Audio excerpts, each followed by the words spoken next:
Hi friends, Indira ಲೋಕ YouTube ಚಾನಲ್ಗೆ ಸ್ವಾಗತ. ನಾನು ಈ ವಿಡಿಯೋದಲ್ಲಿ ಸಾಂಪ್ರದಾಯಿಕವಾದಂತಹ ಎಳ್ಳುಂಡೆ ಮಾಡ್ತಾ ಇದ್ದೀನಿ. ಒಂದು ಸೇರು ಎಳ್ಳು ತೊಗೊಂಡಿದ್ದೀನಿ. ಈ ಎಳ್ಳನ್ನು ಚೆನ್ನಾಗಿ ತೊಳೆದು ರಾತ್ರಿ ನೆನೆಯಕ್ಕೆ ಬಿಡಬೇಕು. ಈ ಎಳ್ಳು ನೆಂದಷ್ಟು ಕಾಳು ಚೆನ್ನಾಗಿ ದಪ್ಪ ಆಗುತ್ತೆ, ಉಪ್ಪುತ್ತೆ. ಮತ್ತು ಮರುದಿವಸ ನೀರೆಲ್ಲ ಸಪ್ರೇಟ್ ಮಾಡಿ ನೆರಳಿರುವಂತಹ ಜಾಗದಲ್ಲಿ ಚೆನ್ನಾಗಿ ಎಳ್ಳನ್ನು ಒಣಗಿಸ್ಕೊಬೇಕು. ಈ ಎಳ್ಳು ಚೆನ್ನಾಗಿ ಒಣಗಿದಷ್ಟು ನಾವು ಹುರಿದಾಗ ನೋಡಿ ಚಟಪಟ ಅಂತ ಸೌಂಡ್ ಬರುತ್ತೆ. ಚೆನ್ನಾಗಿ ಬೇಗನೂ ಹುರಿಯೋಕ್ಕಾಗುತ್ತೆ, ಇಲ್ಲ ಅಂದರೆ ತೇವಾಂಶ ಆಗಾಗೆ ಬಾಣಲೆಯಲ್ಲಿ ಬಿಟ್ಕೊಂಡ್ಬಿಡುತ್ತೆ.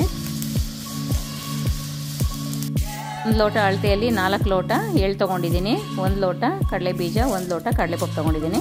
ಬೆಲ್ಲ ರೆಡಿ ಮಾಡ್ಕೊಳ್ಳೋಣ. 5 ಉಂಡೆ ಬೆಲ್ಲ ಇಟ್ಕೊಂಡಿದ್ದೀನಿ. ಆದರೆ ನಾನು ಇದಕ್ಕೆ 4 ಉಂಡೆ ಬೆಲ್ಲ ಚೆನ್ನಾಗಿ ಪುಡಿ ಮಾಡಿ ಒಂದು ಪಾತ್ರೆಗೆ ಹಾಕ್ಕೊಂಡು ಅದಕ್ಕೆ ಅರ್ಧ ಲೀಟ್ರ್ ನೀರು ಹಾಕ್ಕೊಂಡು ಸ್ಟವ್ ಮೇಲೆ ಕುದಿಯಕ್ಕೆ ಇಟ್ಕೊಂಡಿದ್ದೀನಿ. ಬೆಲ್ಲ ಎಲ್ಲ ಚೆನ್ನಾಗಿ ಕರಗಿದ ನಂತರ ಇನ್ನೊಂದು ಬಟ್ಲಿಗೆ ಇದನ್ನು ಫಿಲ್ಟರ್ ಮಾಡ್ಕೊಳ್ಳೋಣ. ಫಿಲ್ಟರ್ ಮಾಡ್ಕೊಂಡಿದ ನಂತರ ಇದನ್ನು ಅದೇ ಪಾತ್ರೆಗೆ ಹಾಕ್ಕೊಂಡು ಈಗ ಇದನ್ನು ಪಾಕಕ್ಕೆ ಇಟ್ಕೊಳ್ಳೋಣ. ಒಂದ್ಸಾರಿ ಕೋಲಿಂದ ಚೆನ್ನಾಗಿ ಮಿಕ್ಸ್ ಮಾಡ್ಕೊಳ್ಳೋಣ ಬೆಲ್ಲದ ಪಾಕನ. ನಮ್ಮ ಹಿಂದೂ ಸಂಪ್ರದಾಯದಲ್ಲಿ ಕಾಮನ್ ಆಗಿ ಎಲ್ಲರೂ ಶುಭ ಕಾರ್ಯಗಳಿಗೆ ಈ ಥರ ಎಳ್ಳುಂಡೆ ಮಾಡ್ಕೊಳ್ಳೋದು ಪದ್ಧತಿ. ಈಗ ಪಾಕ ಬರ್ತಾ ಇದೆ. ಇದಕ್ಕೆ ನಾನು ಒಂದು ಅರ್ಧ ಲೀಟ್ರ್ ನೀರು ಹಾಕಿರೋದ್ರಿಂದ ಸ್ವಲ್ಪ ಟೈಮ್ ತಗೊಳುತ್ತೆ, ಯಾಕಂದರೆ ನೀರೆಲ್ಲ ಡ್ರೈ ಆಗಬೇಕು. ಇನ್ನೊಂದು ನೀರು ಜಾಸ್ತಿ ಹಾಕಿದಷ್ಟು ಪಾಕ ಚೆನ್ನಾಗಿ ಬರುತ್ತೆ. ನೋಡಿ, ಆಲ್ಮೋಸ್ಟ್ ಪಾಕ ರೆಡಿಯಾಗಿದೆ. ನಾವು ಪಾಕ ಚೆನ್ನಾಗಿ ತೆಗೆದ್ರೇ ಇದು ಕೂಡ ಉಂಡೆಗಳು ಕೂಡ ಕಟ್ಟಾಗುತ್ತೆ, ಇಲ್ಲಾಂದರೆ ಉಂಡೆಗಳು ಹಾಗಾಗಿ ಬಿಟ್ಕೊಂಡ್ಬಿಡುತ್ತೆ. ನೋಡಿ, ನೀವು ವಿಡಿಯೋಲಿ ನೋಡ್ತಾ ಇರೋ ಥರ ಆಲ್ಮೋಸ್ಟ್ ಪಾಕ ಬಂದಿದೆ. ಈಗ ಇದನ್ನು ಸ್ಟವ್ ಆಫ್ ಮಾಡಿ ಕೆಳಗಿಳಿಸ್ಕೊಳ್ಳೋಣ. ಅಗಲವಾಗಿರುವಂಥ ಒಂದು ಬೌಲ್ ತೊಗೊಂಡಿದ್ದೀನಿ. ಇದಕ್ಕೆ ಮಿಕ್ಸ್ ಮಾಡ್ಕೊಂಡಿರುವಂಥ ಎಳ್ಳು ಮತ್ತು ಪಾಕ ಎಷ್ಟು ಬೇಕೋ ಅಷ್ಟು ಹಾಕ್ಕೊಂಡು ಸೌಟಿಂದ ಚೆನ್ನಾಗಿ ಮಿಕ್ಸ್ ಮಾಡ್ಕೊಳ್ಳೋಣ. ಬಿಸಿ ಇರುತ್ತೆ, ನೋಡಿಕೊಂಡು ಮಿಕ್ಸ್ ಮಾಡ್ಕೊಬೇಕು. ಯಾಕಂದರೆ ಆ ಪಾಕ ಏನಾದರೂ ಕೈ ಮೇಲೆ ಬಿದ್ದರೆ ಬೊಬ್ಬೆ ಬಂದಾಗೆ ಸ್ಕಿನ್ ಬಂದುಬಿಡುತ್ತೆ. ಸ್ವಲ್ಪ ಹುಷಾರಾಗಿ ನೋಡಿಕೊಂಡು ಮಾಡ್ಕೊಬೇಕು. ಪಾಕ ನಮ್ಗೆ ಎಷ್ಟು ಬೇಕೋ ಅಷ್ಟು ಮಾತ್ರ ನೋಡಿಕೊಂಡು ಹಾಕ್ಕೊಂಡು ಮಿಕ್ಸ್ ಮಾಡ್ಕೊಳ್ಳಿ. ಈಗ ನೋಡಿ, ಪಾಕ ಹದವಾಗಿ ಕರೆಕ್ಟಾಗಿ ಬಂದಿದೆ ಅಂತಂದರೆ ಉಂಡೆಗಳು ಮಾಡೋವಾಗ ಉಂಡೆಗಳು ನಾವು ಹೇಳ್ದಾಗ ಕೇಳುತ್ತೆ, ಇಲ್ಲಾಂದರೆ ಉಂಡೆಗಳು ಹೇಳೋ ಥರ ನಾವು ಕೇಳಬೇಕಾಗುತ್ತೆ. ಎಳ್ಳುಂಡೆ ಮಾಡೋದಕ್ಕೆ ಪಾಕ ಕರೆಕ್ಟಾಗಿರಬೇಕು. ಈ ಪಾಕ ಏನಾದರೂ ಕರೆಕ್ಟಾಗಿ ಬಂದಿದೆ ಅಂದರೆ ಉಂಡೆಗಳು ಬಹಳ ಬೇಗನೆ ರೆಡಿ ಆಗಿಬಿಡುತ್ತೆ. ನೋಡಿ, ನೀವು ವಿಡಿಯೋಲ್ಲಿ ನೋಡ್ತಾ ಇದ್ದೀರಾ, ನಾನು ಕೈಗೆ ಎತ್ಕೊಂಡಿದ್ದ ಹಾಗಾಗಿ ಉಂಡೆ ಮಾಡ್ತಾ ಇದ್ದರೆ ಸ್ವಲ್ಪನೂ ಬಿಟ್ಕೊಳ್ತಾ ಇಲ್ಲ, ಅಷ್ಟು ಚೆನ್ನಾಗಿ ಉಂಡೆಗಳು ಬರ್ತಾ ಇದೆ.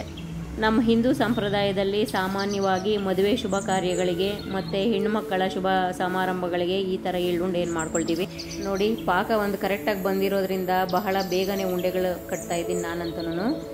ಇನ್ನು ಬೆಲ್ಲದ ಪಾಕ ಏನಾದರೂ ಕೊನೆಯಲ್ಲಿ ಉಳಿದ್ರೆ ಇದಕ್ಕೆ ಪುರಿ ಬೇಕಾದರೂ ಹಾಕ್ಕೊಂಡು ಉಂಡೆಗಳು ಮಾಡ್ಕೊಬೋದು. ಇಲ್ಲಾಂದರೆ ಕಡಲೆ ಬೀಜ ಹುರಿದು ಪುಡಿ ಮಾಡಿಕೊಂಡು ಅದು ಬೇಕಾದರೆ ಬರ್ಫಿ ಥರ ಮಾಡ್ಕೊಬೋದು.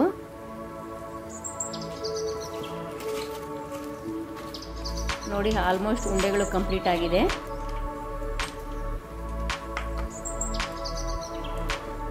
ವಿಡಿಯೋ ನೋಡೋಂತಹ ಫ್ರೆಂಡ್ಸು, ನಿಮ್ಮ ಫ್ರೆಂಡ್ ಸರ್ಕಲಲ್ಲಿ ಯಾರ್ದಾದ್ರೂ ಮದುವೆ ಸಮಾರಂಭಗಳಿದ್ದರೆ ಈ ಥರ ವೀಡಿಯೋಸನ್ನು ಅವರಿಗೆ ಶೇರ್ ಮಾಡಿ. ನೋಡಿ, ಉಂಡೆಗಳು ರೆಡಿ ಆಯಿತು.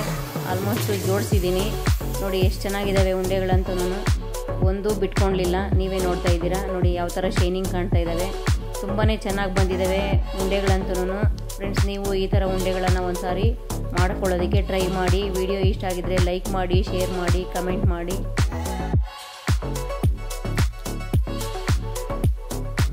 Thank you. See you in the next video.